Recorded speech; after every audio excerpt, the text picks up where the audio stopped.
Hello, are you struggling with stubborn belly fat? Or have you been trying to lose inches off your waist to no avail? Well, in today's live, I'm going to be discussing the topic of how I was able to shrink my waist, burn up visceral stubborn belly fat, and I shrunk my waist by now 6 inches. So at the beginning of the year, my waist measurement was at about 35 inches, and now I sit at a 29-inch waist. For context, I am 5 feet 6 and I weigh 162 pounds. So currently, I used to weigh heavier before. I have lost weight and I am planning to lose more weight, but that's for context on my measurements. So I decided to do this live as a slight deviation from the topic of this channel, which is an African fashion prints and textiles, because health is another topic that is pretty close to my heart. And I got a lot of reactions when I said that I was going to share my journey on how I was able to shrink my waistline and get rid of stubborn belly fat. So before we dive into what I did, I'm going to give a quick introduction. So hello, my name is Ashanwa. Welcome to LAJA. This is a channel dedicated to African fashion, prints, and textiles. We occasionally discuss health and health-related topics like the one I'm discussing today on belly fat. And I'm just passionate about African textiles, health, and wellness. So if that sounds like something you're interested in, please subscribe and stick around. I would love to know how your journey has been with shrinking or getting rid of stubborn belly fat, and what your journey has been in that, so we can learn from each other and grow. So before we dive into what I actually did, what is stubborn belly fat? We all know is the fat in the abdominal area and also in the back area. I had both. I had an extended waist as well as back folds, which I absolutely hate. And I'm sure you dislike it too because you're here on this video trying to figure out how to get rid of it. So I would say that stubborn belly fat is essentially visceral fat. That is fat around the organs, and it is basically caused by when your body stores excess sugar and transforms it into fat. So it stores it in the abdominal area around the organs, and that's when you experience the stubborn belly fat. So there are a lot of causes that attributes to this. The first being diet. Diet, if you eat a very high carb diet, that can definitely lead to elevated blood sugar levels. And when your blood sugar levels are elevated for a long time, it leads to this predicament called insulin resistance, where your body no longer responds to insulin. Its insulin sensitivity basically reduces.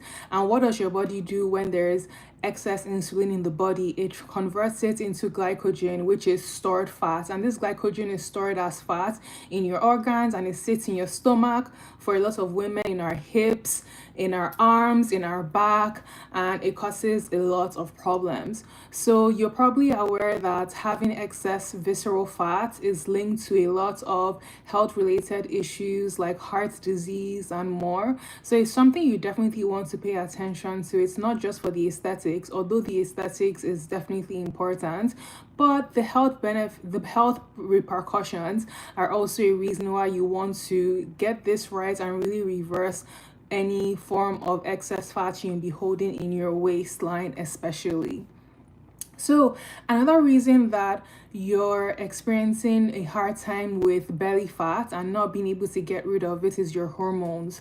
For women, we have a lot of different hormones that play into our ability to store and hold fat, but the key major ones are insulin and cortisol. So, insulin is I already earlier mentioned, but it's your body's response to elevated glucose in the body. And insulin, what it does is that it basically helps to reduce your blood sugar levels and to metabolize glucose, because having excess glucose in the blood is actually dangerous and can lead to fatality. So insulin helps us reduce that. But when our body becomes insulin resistant due to constant high amounts of glucose in the body, so our glucose levels are constantly spiked from eating too much refined carbs, so white carbs like your white breads, your white pastas, your pastries, desserts, and more, you it causes your body to become desensitized to insulin. And because of that, your blood actually pumps your body pumps more and more and more insulin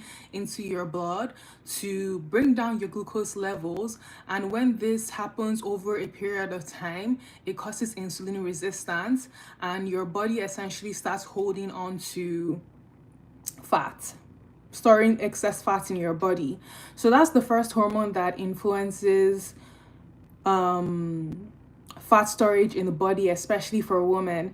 The second hormone that influences fat storage for women is cortisol. So cortisol is your body's stress hormone, and your cortisol is released when the body experiences stress. So it could be stress whether you're being chased down by a tiger or when you've had a very stressful day at work. Your body is not able to tell the difference between either of the two.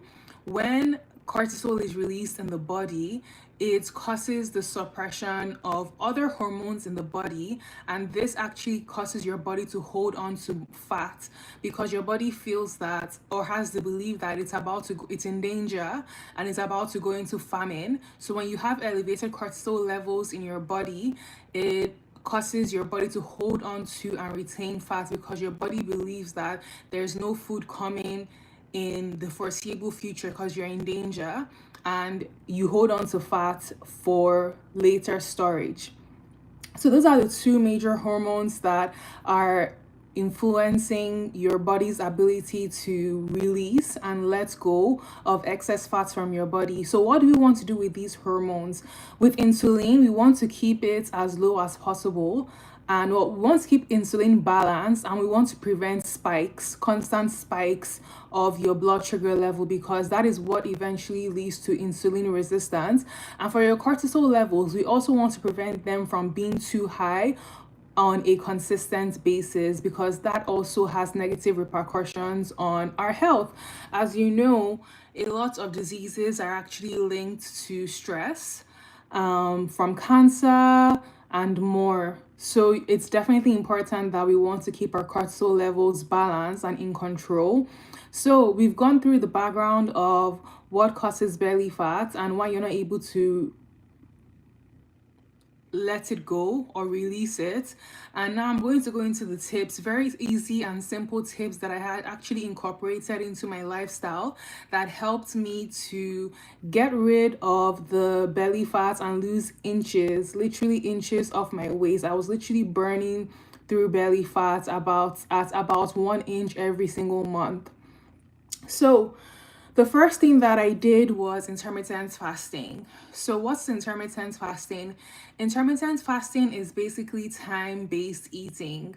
And this is where you have a period of time that you graze, which is your eating window, and you have a period of time where you fast, which is your fasting window. So I'm sure you've probably heard of this technique before, but what you've probably not heard is that women are actually meant to fast differently from men. So you don't want to over fast and go to the extreme of fasting for days, and especially if you have hormonal imbalances, you want to pick a fasting window that would still allow your body get into a fat burning state where it produces ketones. So ketones is your body burning fat or glycogen as fuel, and it has a host of benefits when your body burns fat as fuel as opposed to glucose as fuel. And when your body burns fat as fuel, this is what burns it pulls from the visceral fat, so the fats that's around your organs, in your abdominals, on your back, on your arms, on your hips. That excess stored fat is what your body uses as fat storage. So guess what, if you have a lot of excess fat on your waist, then you are a great candidate for intermittent fasting, because your body has a lot of untapped energy that it needs to use to push it to the next level. So with intermittent fasting, what I follow is I follow a 16 8-hour fasting window. So I fast for 16 hours and then I have an 8-hour eating window. I find that this is what works for me, my work schedule and my lifestyle. And for context, I don't have any hormonal imbalances or issues. My periods are very regular and I don't have any problems in that area. But if you are a woman, and you're probably a woman if you're watching this, if you're in my video right now, but if you're a woman with hormonal issues, I recommend that you fast for a shorter window, so maybe 12 to 14 hours, and then you eat for about 10 to 12 hours. So that is the window that I follow, and this intermittent fasting is something that I see myself doing for the long term, because intermittent fasting has so many host of benefits. Not only does it get your body burning glycogen as its fat storage, it is also linked to a host of health benefits like resetting your gut biome. So if you're someone that deals with leaky gut or you have IBS, intermittent fasting is a good tool to add to your arsenal. It helps with blood sugar stabilization. It also helps with cholesterol stabilization as well, because your body is really resetting and healing itself. And it is just good to give your body a break from digesting food, essentially. So I typically skip breakfast and I break my fast around 11:30 a.m. with bone broth and celery juice. If you want me to go into more details on how I actually break my fast and what typical day of eating looks like for me on most days, then please let me know in the comment section. I'll be happy to do that video. So intermittent fasting is the first thing that I adopted. I started intermittent fasting in September of last year, and my health has improved over time. I've just seen very positive results since I adopted this technique into my routine. So I encourage you to do the same and incorporate intermittent fasting into your routine. And I'm sure you're going to see very positive results from it and you're going to burn through fat. So the second thing that I incorporated into my lifestyle and diet was adaptogens, and not just any adaptogen, but an adaptogen called yerba mate. So if you watch my video on how I reverse my high cholesterol, I have 2 videos on my channel where I discuss how I reverse my high cholesterol naturally without any pharmaceutical drugs. Then you see that I actually also mentioned that adaptogen or that herb in my video. Well, for fat burning, yerba mate is amazing for fat burning because it increases your body's ability to burn through stored fat as energy, increases your natural energy levels. So you would want to take yerba mate when you are during your fasting window. You can also take it during your eating window as well, but it's really great for when you are fasting and you just need that extra push to reduce your appetite and see you through your fast. If that's something you do need help with, it helps with metabolism. It boosts your body's metabolism, so you're going to be in a fat burning state, a fasted fat burning state, which means that you're burning through all of that excess fat in your gut and in your back and in your hips, and that visceral fat around your organs as well. And it also helps with energy levels. So yerba mate is a natural mood booster. So if you're someone that feels sluggish in the mornings, or you feel like you always have to grab for a cup of coffee to get through the day or get through the morning, yerba mate is an excellent alternative. It does contain caffeine, but it gives you the energy boost without the crash, without the or the coffee jitters like people often get. So I definitely recommend yerba mate, and it's something that I'm going to be taking long term. So the yerba mate I use to reverse my cholesterol, and also for my I continue to use for my fasting is I get an unsmoked one from Amazon. So if you search yerba mate, you see one on Amazon that says unsmoked organic yerba mate tea. That's the one that I started with, and I also gave to my parents as well. But now I actually switched over to a different supplement that's on the more pricey side. You can get it if you, it works, it's amazing. But it's by Yoon City, it's their Feel Great system, and essentially they have a unimate tea, which is a yerba mate concentrate that does an amazing job and gives you all the benefits of yerba mate essentially.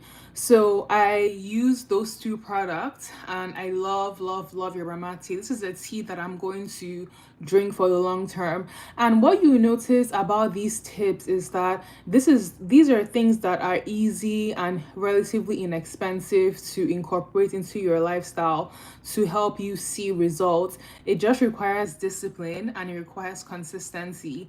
So I knew that when I was embarking on this journey of turning my health around and turning my body around, I wanted to do it in a way that was easy and in a way that I would be able to stay consistent and afford it for the long term, no matter my socioeconomic situation essentially. So I'm going to take a quick break and look at the comments, and then I will get back to the video. Okay, so I'm seeing people saying hello, hi, and hi everyone. Thank you all so much for joining. Okay, so the next thing, so we've gone through intermittent fasting, we've gone through yerba mate and why I love it so much, and I'm sure you will too if and when you incorporate it. Just try it and thank me later. And the third thing is increasing my movement. And again, you're probably like, okay, Ashanwa, like these are such basic tips. Like I've heard this before. Yes, you've heard this before, but are you doing it? Are you doing it? No, exactly, you're not. So what I mean by increasing your movement is essentially finding a low impact workout that you're going to stick with. We want a workout, especially if you're a woman and if you have high cortisol levels, you want a workout that will not spike your cortisol levels. So for us women especially, we're very sensitive to our hormones, and high intensity workouts, if not done during the right times of our cycles, can cause more harm than good. So what do I mean by that? So heavy workouts like HIIT, high intensity interval training, intense running, sprinting, and more, if it's not done during the right time of your cycle, you can actually cause your body to produce more cortisol, and that can actually impede your progress from burning through fats. That's why you see some women who say, oh, but I'm working out, I'm eating right, I do like HIIT 5 times a day or 5 times a week, excuse me, and I'm still not losing any weight, like the fat just won't budge.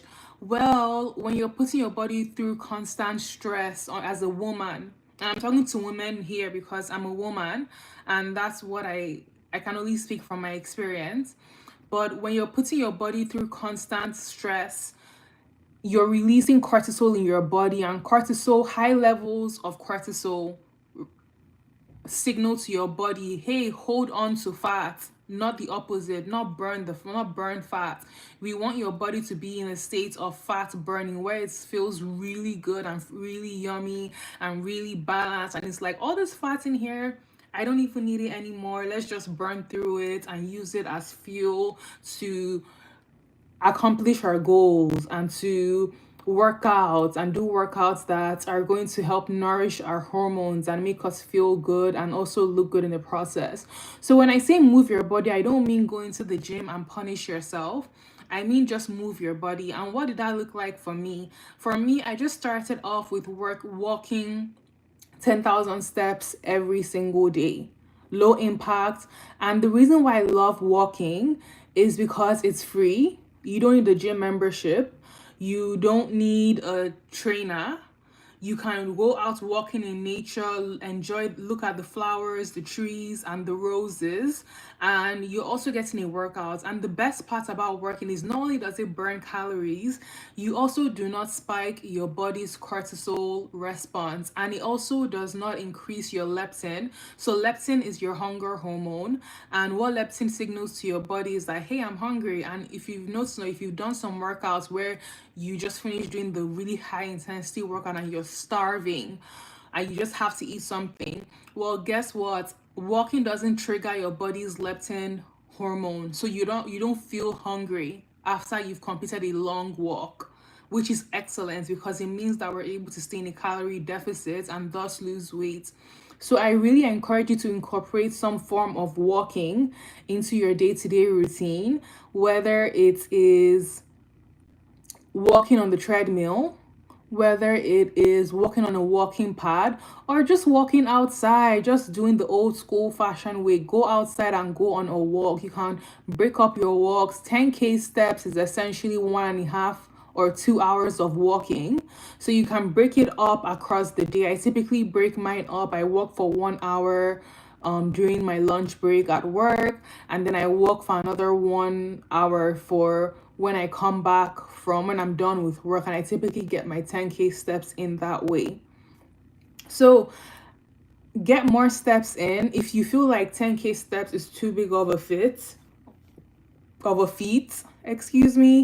you can start with 5K steps. But whatever your norm is, increase it by 2K or 3K more steps and get your body moving, because you do want to get your body, because exercise, we all know, helps increase your metabolism, and we want to change your body. For all these tips I'm giving you is in the effort to transform your body from a fat storing vessel to a fat burning vessel. Does that make sense? So add more walking to your routine. If you're someone that, like me, that is used to walking over 10K steps every single day, then you can add something like a weighted vest. That's what I do too. A weighted vest is amazing. It gives you that resistance, it helps with bone density, and a weighted vest just has a lot of health benefits and helps you burn more calories while doing the same thing, and it's still low impact as well. So you don't have to go to the gym to lose weight. A bulk of the work is done in the kitchen and in your lifestyle choices, and that's what you're going to see in the tips that I'm giving you. Like, food is the last thing on this list, because I'm not saying that working out isn't I'm sorry working out or jumping in the gym, is the last thing on this list, because I'm not saying that doing that doesn't work. I do work out at least 3 times a week. I walk on the stairmaster, and I do weight training as well. But that's not what really helped me shrink my waist when I first started out. It was walking, just plain walking.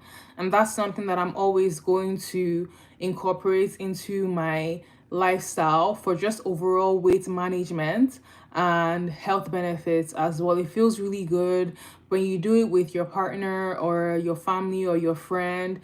It's a good bonding experience as well. And it just is great for your mental health as well. So I recommend increasing your movement through walking. So that's the third tip. So let's just do a recap. The first tip is intermittent fasting, choosing a fasting window that works for you. The second is incorporating adaptogens like yerba mate, which is what I use. The third is increasing your movement through walking. And if you are more advanced, using a weighted vest. But we want to ensure that whatever workouts we're doing are not spiking our body's cortisol levels and putting our body in survival mode, which causes us to hold on to more fat essentially and not release excess fat. So now the fourth thing is actually a workout, and it's a very simple workout. I don't think I'll be able to do a demonstration because I'm wearing a dress and that would be a little bit tricky. But if you Google it, if you YouTube it, you see an example of what I'm talking about, and that is stomach vacuums. So I actually learned this from a mentor of mine, and I was introduced to it through her. And essentially, stomach vacuums are a workout that targets your transverse abdominis muscle. So that's your TVA. So it's the muscles that wrap around your rib cage like this, essentially. So the muscles over here that wrap around your rib cage. And in a lot of women, especially women who have given birth, their transverse abdominis muscles, and I'm going to just call it TVA for short, but that muscle ends up stretching and it can lead to the mom pooch or the budge that a lot of women tend to have after pregnancy. And what you may or may not know is that doing exercises like sit-ups and crunches actually makes it worse. It helps to widen, it causes the gap in the TVA to widen. But if you do and incorporate exercises like stomach vacuums, what you can do is actually strengthen those muscles and help to cinch them closer to one another and closer together. And what I do with stomach vacuums, I haven't had kids yet. I will be a mom eventually. I'm calling that in for myself, married with kids. But when I get to that point, I'm actually preparing now to strengthen those muscles in my stomach by incorporating stomach vacuums. So I do 3 sets of 1 minute each, and that's really all you need every single day, well, at least 5 days a week. And I encourage you, if you want me to do a short, like a YouTube short on how I do my stomach vacuums, you can leave that in the comment section and I will be happy to oblige. But if not, I'll just go on to the next tip. But stomach vacuums are really, really important because they help to pull in those muscles and in turn cinch your waist.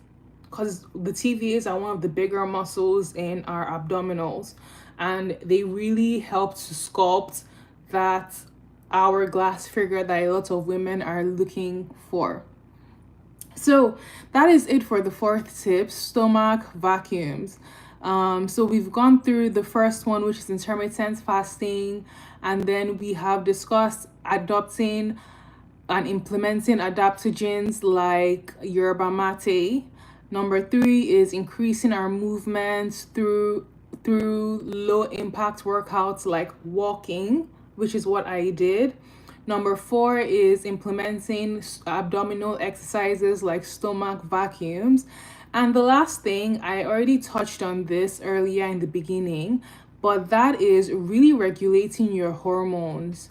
So I'm gonna really address this to women. Like, hormonal issues are just so common nowadays, having hormonal imbalances, whether that is from having too high cortisol or being estrogen dominant. But a lot of these hormonal imbalances are linked to a lot of terminal illnesses like cancer and heart disease and all these negative diseases, colon cancer and more.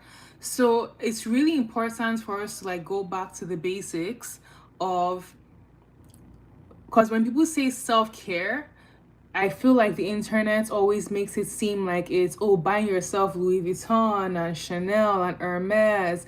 And don't get me wrong, a girl loves all those things. Like, don't get me twisted. Don't even start with me. I love those things. But the true self care is your health, because your health is your wealth. And when you don't have your health, guess what? Louis Vuitton doesn't matter, Chanel does not care, and Hermes could give two rat ass about you or your money because it's going to be tied up in them hospital bills. Do you see what I'm trying to say? So that's really what I consider as the true form of self-care, being in a position to be able to be empowered with knowledge like this so you can take action and take ownership of your health and of your well-being. So I'll share a little bit of my own personal story. So I'm someone that has always been really health conscious from a young age. I came from a family that prioritized going to the gym, eating right, and just overall physical health and longevity. But life threw me a curveball, and I was diagnosed with a mental health illness that I never saw myself ever having.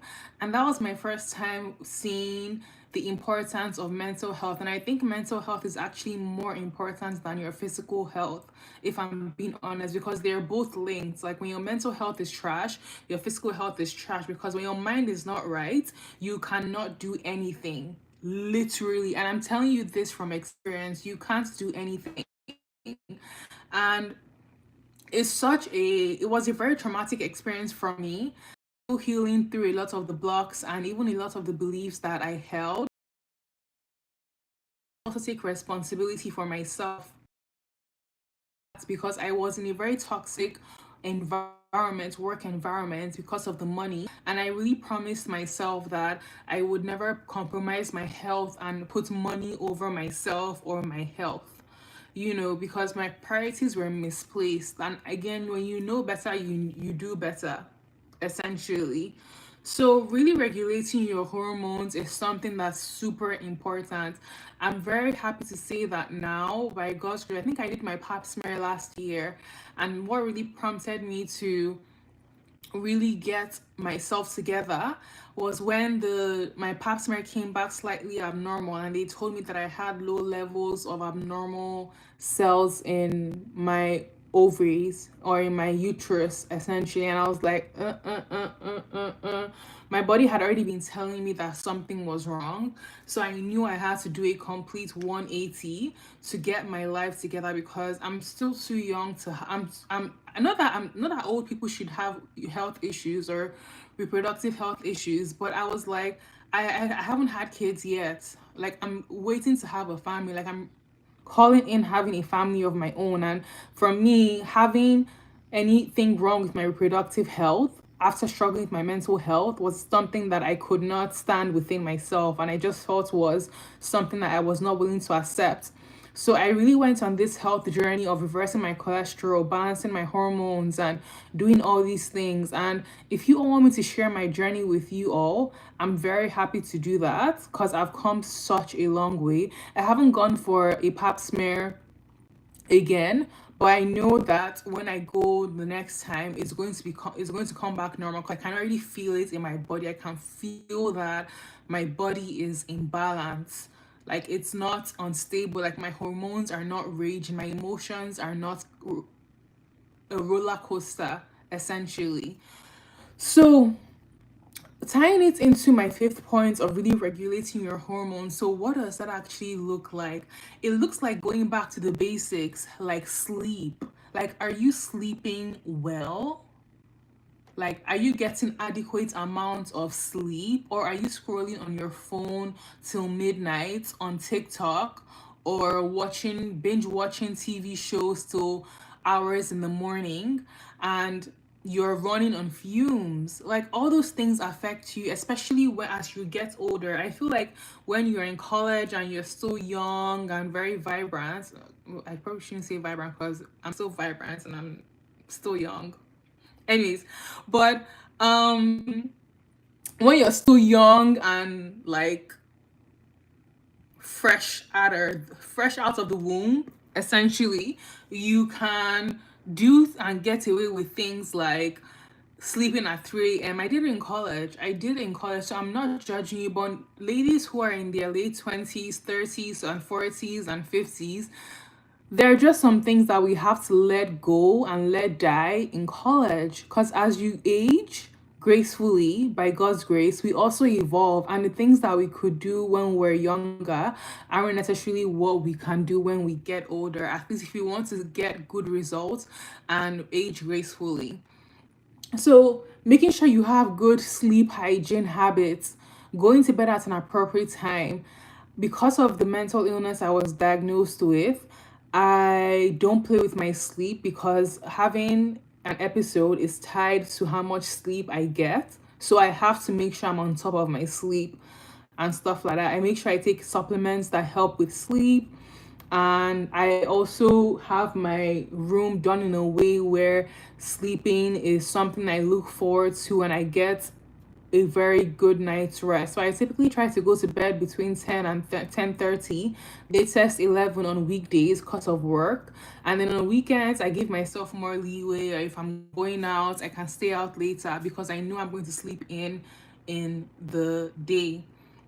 But I really want to encourage you to make sure you get your sleep, because let's be honest, you can tell the difference. At least I'm getting to a point in life where I'm telling the difference between when I get like a good 8-9 hours of sleep and when I get 5-6 hours of sleep. Like I can tell the difference in how I look and how I feel, especially the next morning. So, ladies, I really want to encourage you to put yourself first and make yourself a priority and set that boundary of sleeping on time, because the world isn't like whatever it is you're doing that is causing you to stay up late can wait. It's not that important, if I'm being honest, because and your body is going to thank you, your hormones are going to thank you for, and your waistline is also going to thank you, because your body does a lot of the repairing while it's sleeping. Do you see what I'm trying to say? That's when your body does a lot of the repair, and that's why it's called your beauty rest, because your body is reforming and rejuvenating. All the skincare you've put in, all the supplements you've taken, all the oils and lotions you've rubbed on your body from your nighttime routine, your nighttime beauty routine, it's all seeping in, and your body's just taking it all in and just soaking it and using it to rejuvenate your body. So you want to give your body that time, that period, that grace period to rejuvenate and really age you in reverse. Do you see what I'm saying? So, ladies, let's not take our sleep for granted, because it is very, very important. And then last but not the least is diet. I really want to get a little bit deep on this, because you've also heard people say, oh, just clean up your diet, like eat clean, yeah, yeah, yeah, yeah. And you're probably rolling your eyes like, Ashawa, this girl is just coming to tell me trash I've already heard before. But give me 1 second, because I'm going to just share what in your diet you should specifically focus on for you to see results. And that is eating fat burning or thermogenic foods.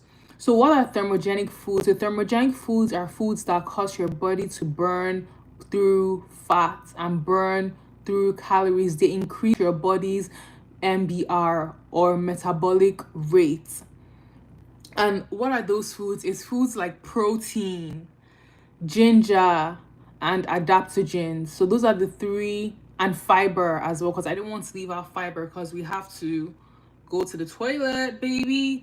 But those four foods, so protein, ginger, adaptogens, and fiber, find ways you can increase those four food groups in your diet, and you're going to see positive results, especially protein, because protein helps with muscle synthesis, and that's essentially what helps your body build and maintain the muscle in your body. And guess what? Guess what? Muscles burn more calories than fat does. So if you can incorporate weight training into your routine, you can do that, or even calisthenics, so push-ups and squats. That's what I do, because I'm not ready to weight train yet. I'm getting there though. I'm getting there, so don't come for me. Anyways, but you can do things like squats and push-ups. You can start there, but if you're more advanced than us girlies, then you can incorporate weights and resistant bands. But you want to, number one, protect the integrity of the muscles you currently have, and that's what protein will help you do. And you want to build more muscles in your body, because that's what's going to really boost up your metabolic rate and help you burn through more fat, especially while you're resting and not doing anything. So proteins are super duper important, super duper important. So how much protein should you be eating? People say that you should eat your ideal body weight in protein. So if your goal weight is 150 pounds, then you should aim for 150 grams of proteins in a day. But I'm just going to say that try having basing your main every single one of your meals, base them around protein. Base them around protein. So I know in school we're taught that it should be carbohydrates. No, that's not the case. It's not carbohydrates. I would actually say if you can actually reduce your carbohydrates, reduce them as much as possible. But I'm not going to go into that right now. I would just say switch your mindset and start basing your meals around protein, because it will keep you fuller, more satiated.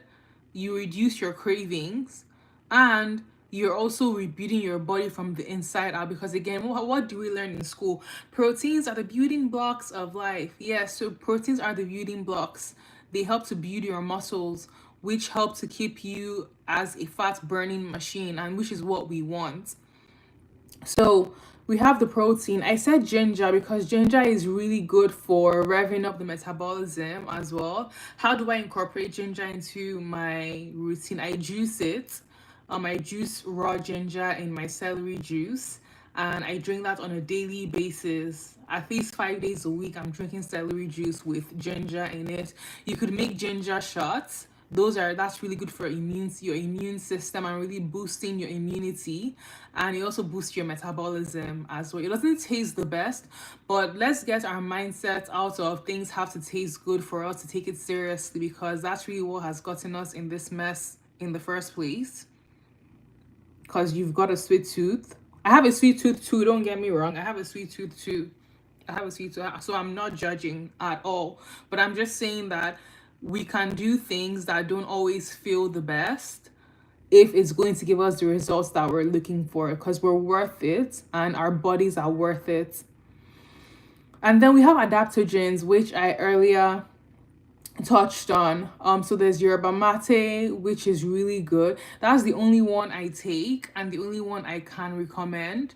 There are other ones that people take. My mom takes ashwagandha, which is really good for reducing your cortisol levels. So that's one that you should look into. Really, really good for my mentor also takes that one as well, ashwagandha, which is really good. But I haven't had kids yet, so I want to be cautious of how much supplements I am incorporating into my routine, because I don't want anything impacting my childbearing capabilities when I'm ready for that at the moment, eventually. So we've gone through, I think that is pretty much it. We have gone through how I was able to shrink my waist by 6 inches. So I started at a 35-inch waist at the beginning of the year. And now, thank you God, I am at a 29-inch waist. And I didn't have to go to the gym. It was simple, but not easy. I had to be consistent, I had to be disciplined, and I had to really stay focused on what it was I was calling in. And I would say this was a pleasure to do, because I followed the path of least resistance. It was small things that I incorporated into my routine that eventually paid off and built up over time. So I've actually not reached my goal yet. Best believe. I want to get back to a 27-inch waist, which is where I was when I was in my early 20s. I'm about to be 30 in March next year. So people are like, oh, but you can't expect to be the same way you were when you were in college. Well, I have standards for myself, and I haven't had kids yet. So there really is no reason why my body should be fluctuating in between sizes in an extreme manner. Like, I just don't understand that for myself. So while I understand that my body is not exactly meant to be the same way it was when I'm 20 years old, I still feel like I should be able to maintain my body. The only excuse that I'm giving myself to get out of shape essentially is number one, pregnancy, or number two, having a health related issue, which I had, which is what caused me to get to a 35-inch waist in the first place. I had a health related crisis. So that is it for this live. Thank you all to everyone that joined. I'm not seeing any questions right now, but I had so much fun discussing this topic because it's near and dear to my heart. And again, I'm happy to share more on my journey because I'm still on my journey to really transforming myself and revamping myself after my health crisis. And yeah, I just want to share my knowledge and really build a community of people who love African print and textiles, but are also health conscious and really value real self-care, like taking care of yourself, your body, and your temple. And that's something that I feel is super important to me. So thank you for watching and tell me what you would like to see next on my channel. Before I leave, a few ways you can support my channel is through purchasing my handmade in Nigeria earrings. These were made by my mom and they come in an array of different colors like black, pink, gold, red. I also have my handmade crystal embellished headbands that come in different crystals like lapis lazuli, rose quartz, black tourmaline, amethyst, citrine, carnelian, and more. So head over to misslaja.com to place your order. And yeah, let me know what you want to see next, and I will see you in my next live video. Bye.